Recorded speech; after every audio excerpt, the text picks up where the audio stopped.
VK Mishra present. हमारे channel पे बने रहने के लिए हमारे चैनल को लाल बटन दबा करके सब्सक्राइब करें और साथ में बेल आइकन घंटी दबाएं।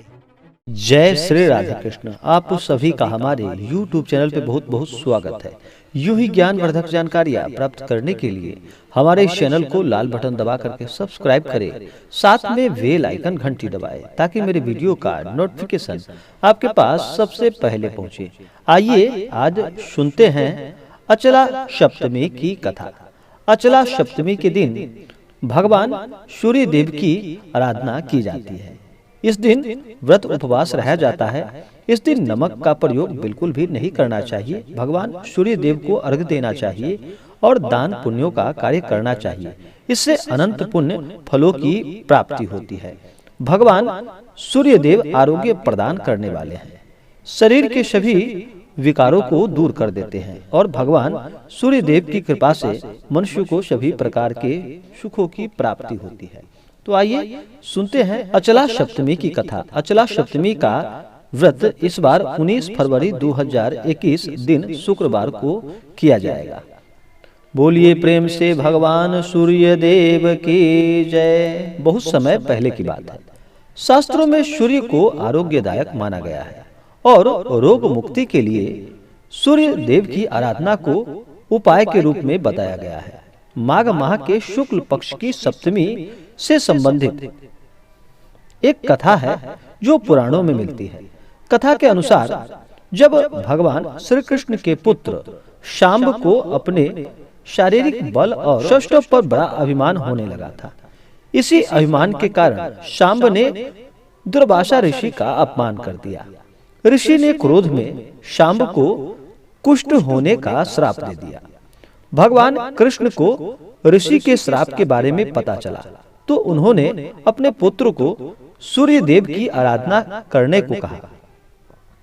अपने पिता की आज्ञा का पालन करते हुए शांब ने भगवान सूर्य की आराधना शुरू कर दी, जिसके फल स्वरूप उसे सूर्य भगवान ने आशीर्वाद प्रदान किया। शांब के सभी कष्टों का अंत हो गया। इसी कारण से सप्तमी के दिन श्रद्धालु भगवान सूर्य देव की आराधना विधिवत करते हैं और सूर्य को प्रसन्न करके आरोग्य, पुत्र, धन और सुख की प्राप्ति करते हैं। एक कथा और प्रचलित है कि पौराणिक कथा के अनुसार एक महिला ने अपने पूरे जीवन में कभी भी कोई दान पुण्य का कार्य नहीं किया था। वृद्धा अवस्था में उसे अपनी इस गलती का ज्ञान हुआ तो वह वशिष्ठ मुनि के पास गई। उसने मुनि को अपने मन की सारी बातें कह सुनाई।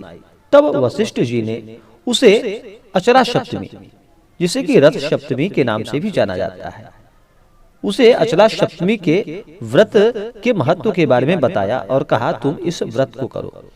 साथ ही कहा कि उसे भी अचला सप्तमी का व्रत करना चाहिए, इससे उसे अनंत पुण्य फलों की प्राप्ति होगी।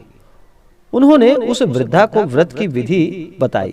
माघ माह के शुक्ल पक्ष की सप्तमी तिथि आने पर उस महिला ने अचला सप्तमी का व्रत रखा। सभी बताए गए विधि के अनुसार ही भगवान सूर्य देव की पूजा और आराधना उसने की। जब उसका निधन हुआ तो अचला सप्तमी व्रत के प्रभाव से, उसके पुण्य से उसे स्वर्गलोक की प्राप्ति हुई। और कथा मिलती है इसमें कि एक और कथा के अनुसार बहुत समय पहले की बात है कि एक राजा के पास उसका अपना कोई भी उत्तराधिकारी नहीं था। संतान न होने के कारण वह बहुत दुखी रहता था। वह पूजा पाठ करता था और ऋषियों के बताए गए उपाय को भी करता था। वह हमेशा ईश्वर से संतान प्राप्ति का निवेदन करता था। उसकी मनोकामना पूरी हुई और उसे एक पुत्र की प्राप्ति हुई। कुछ समय के बाद उसका पुत्र बीमार हो गया। काफी इलाज कराने के बाद भी निरोग नहीं हुआ, वह बीमार ही रहता था। तब उसे एक संत ने अचला सप्तमी के व्रत के बारे में बताया और कहा कि तुम अचला सप्तमी के दिन इस व्रत को करो और भगवान सूर्य देव की सच्ची श्रद्धा, नियम और निष्ठा के साथ इनकी आराधना करो। और भगवान सूर्य देव की पूजा करने की उसे सलाह दी। उस राजा ने माघ माह के शुक्ल पक्ष की सप्तमी तिथि को रथ सप्तमी, जिसे कि अचला सप्तमी कहा जाता है, उसने कहा कि तुम अचला सप्तमी का व्रत पूरे विधि विधान के साथ करो। और उस राजा ने किया। उसके व्रत के प्रभाव से उसके पुत्र का स्वास्थ्य ठीक हो गया। बाद में उसके पुत्र ने भी राज्य पर अच्छा खासा शासन किया और वह भगवान सूर्य देव की कृपा प्राप्ति से बहुत लोकप्रिय हुआ और उसे लोग मानने लगे। इस प्रकार से अचला सप्तमी के व्रत के प्रभाव से लोगों को मोक्ष, संतान की प्राप्ति होती है। निरोगी जीवन का आशीर्वाद भगवान सूर्य देव की कृपा से प्राप्त होता है। तो बोलिए प्रेम से भगवान सूर्य देव की जय। इस दिन अचला सप्तमी व्रत करने वाले को करना चाहिए कि इस दिन सुबह ब्रह्म मुहूर्त में उठ करके अपने सभी नित्य क्रियाओं से निवृत्त होकर के गंगा नदी में स्नान करे, तीर्थों में जाकर के स्नान करे। अगर वहां ना जा पाए तो कम से कम घर के जल में ही थोड़ा सा गंगा जल मिला करके स्नान करे। स्नान करने के बाद शुद्ध वस्त्र धारण करे। फिर मन में संकल्प ले कि हे प्रभु, हे भगवान सूर्य, आज मैं आपके अचला सप्तमी का व्रत करने जा रहा हूँ या करने जा रही हूँ। आप हमें आशीर्वाद प्रदान करें। आपके मन में जो भी इच्छा है, जो भी कामना है, वह प्रभु से कहे। उसके बाद भगवान सूर्य देव को अर्घ्य प्रदान करे। भगवान सूर्य देव को अर्घ्य देने में जल में करे लाल चंदन मिलाए और उसमें सफेद पुष्प डाल करके भगवान सूर्य देव को अर्घ्य प्रदान करे इस मंत्र के द्वारा। मंत्र ओम एहि सूर्य सहस्त्रांशो तेजोराशे जगतपते अनुकंपमान भक्त्या ग्रहणा अर्घ दिवाकर। इस मंत्र के द्वारा भगवान सूर्य देव को अर्घ प्रदान करे तो यह बहुत ही लाभकारी होगा। फिर भगवान को अक्षत चंदन चढ़ाए, उन्हें धूप दीप दिखाए, उनके नाम से नैवेद्य चढ़ाए, ब्राह्मणों को दान दक्षिणा दे, भगवान सूर्य देव को दक्षिणा चढ़ाए, भगवान सूर्य देव की कपूर से आरती करे तो यह बहुत ही लाभकारी होगा। इस दिन ब्राह्मणों को भोजन कराना चाहिए, गरीबों को भोजन कराना चाहिए, ब्राह्मणों को दान दक्षिणा देना चाहिए। वैसे माघ माह का एक अपना ही विशेष महत्व होता है। माघ माह में विशेष करके गंगा स्नान करने का बड़ा ही महत्व है।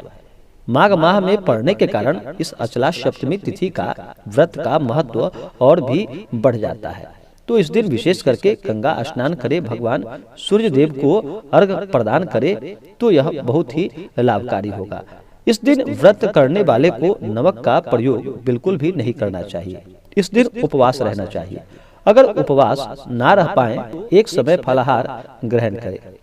अगले दिन जाकर के सुबह स्नान करके ब्राह्मणों को भोजन करा करके उन्हें दान दक्षिणा दे करके फिर भोजन ग्रहण करें। अचला सप्तमी व्रत जो भी करते हैं उन्हें इस दिन मन में क्रोध नहीं लाना चाहिए। किसी भी व्रत पूजा में व्यक्ति को चाहिए वह शांत चित्त से रहे, किसी के ऊपर क्रोध ना करे, किसी के प्रति अपने मन में ईर्षा द्वेष का भाव ना रखे, सदैव ही अपने से बड़ों और बुजुर्गों का आदर सम्मान करे, महिलाओं का आदर सम्मान करे, बच्चे को प्यार दुलार दे तो यह बहुत ही लाभकारी होता है। तो आशा करता हूँ कि यह जानकारी आपको अच्छा लगा हो। ऐसे ही जानकारियाँ प्राप्त करते रहने के लिए हमारे इस चैनल को लाल बटन दबा करके सब्सक्राइब करें, साथ में बेल आइकन घंटी दबाएं ताकि मेरे वीडियो का नोटिफिकेशन आपके पास सबसे पहले पहुंचे। वीडियो को लाइक और अपने मित्रों तथा दोस्तों के साथ शेयर करें। सुखी रहें और स्वस्थ रहें। जय श्री राधे कृष्ण। धन्यवाद।